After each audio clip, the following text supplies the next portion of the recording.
In the middle of gunfire and bloodshed, there was a horse that did not run away.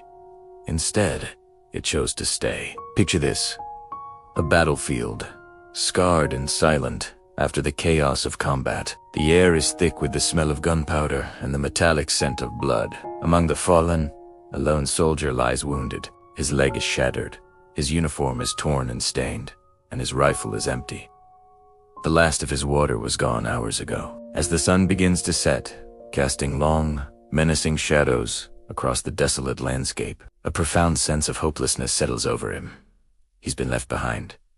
No bullets, no water, no hope. He closes his eyes, ready to surrender to the inevitable darkness. But then, a sound. Not the roar of an engine or the shouts of men, but a soft, rhythmic shuffle. He cautiously opens his eyes and sees a silhouette against the fading light. It's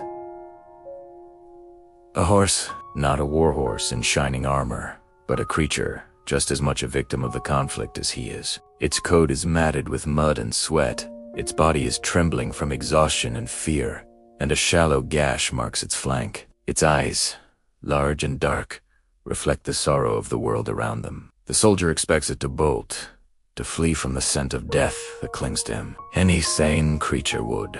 Yet, the horse doesn't run. It takes a few hesitant steps closer, its nostrils flaring as it assesses the wounded man on the ground. Then, with a quiet sigh that seems to carry the weight of all the world's suffering, it lies down, not far away, but right next to the soldier. It positions its strong, warm body in a way that allows the man to lean against it, to find a small measure of comfort and shelter from the cold night air. The soldier, stunned, reaches out a trembling hand and rests it on the horse's neck. The animal doesn't flinch. It simply stays. Throughout that long, cold night, they were two lost souls, finding solace in each other's presence. The horse became the soldier's living shield, its steady breathing a lullaby against the symphony of distant explosions and the cries of the wounded. The soldier, in turn, offered what little he could. A gentle stroke, a whispered word of thanks. It was a silent pact, an unspoken understanding between two beings caught in a nightmare they didn't create. The warmth from the horse's body seeped into the soldier's own, a lifeline that kept the creeping chill of death at bay. He didn't feel so alone anymore. In the darkest hour of his life, an animal had shown him a compassion he thought was long gone from the world. When the first rays of dawn finally broke through the morning mist, they brought with them the rumble of a rescue vehicle. Help had arrived. The medics found a scene they would never forget. A wounded soldier, barely conscious, propped up against a sleeping horse. As they carefully lifted the soldier onto a stretcher, he looked back one last time.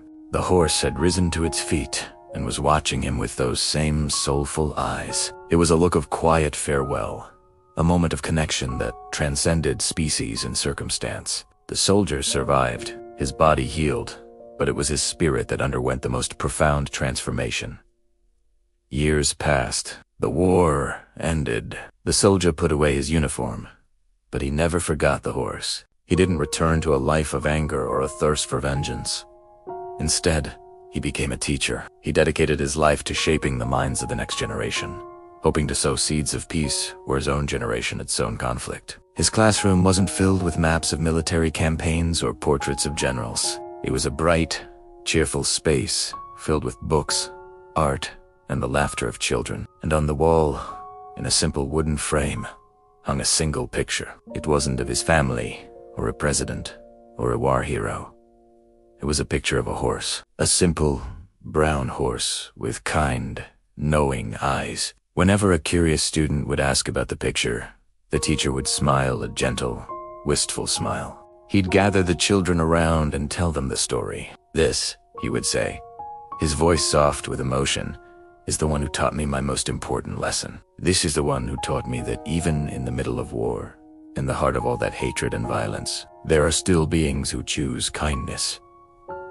He taught them that kindness isn't a sign of weakness. It's a quiet form of courage. It's the choice to offer warmth when the world is cold, to offer comfort when others are in pain, to stay when every instinct tells you to run away. It's the most powerful force we have. The horse on the battlefield had nothing to gain by staying with the wounded soldier. It could have saved itself, but it chose to share its warmth, its presence, its strength. That simple, profound act of empathy saved more than one life that night. It planted a seed of peace that would eventually blossom in a classroom full of children. And that brings us to a question we must all ask ourselves. In a world that often seems filled with division, anger, and violence, what do we choose to be?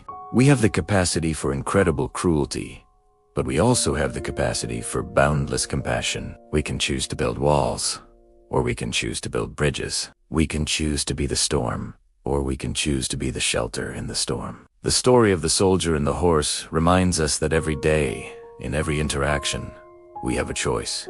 Do we choose to be human in the fullest, most compassionate sense of the word? Or do we settle for something less? The choice is ours. Let's choose kindness. Let's choose courage. Let's be the ones who stay. Thank you for listening. If this story touched you, please share it.